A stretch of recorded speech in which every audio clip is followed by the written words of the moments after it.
ইতিহাসে একমাত্র ফুটবলার হিসেবে দুটি গোল্ডেন বুট জয়ের কীর্তি গড়েছেন ফরাসি তারকা ফরওয়ার্ড কিলিয়ান এমবাপ্পে।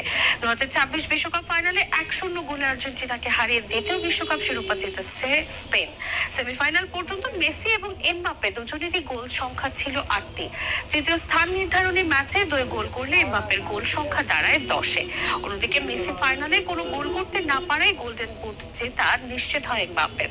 এর মধ্য দিয়ে 2022 বিশ্বকাপের পর দ্বিতীয়বারের মতো বিশ্বকাপ গোল্ডেন বুট জিতলেন। আসসালামু আলাইকুম। জি আসসালামু আলাইকুম। হ্যাঁ, আমি তো ওই যে থানা রাস্তার মতো নামছি। থানা আসতে নামছেন?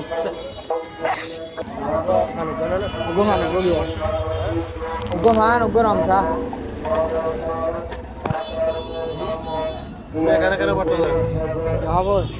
বিশ্বকাপের ইতিহাসে একমাত্র ফুটবলার হিসেবে দুটি গোল্ডেন বুট জয়ের কীর্তি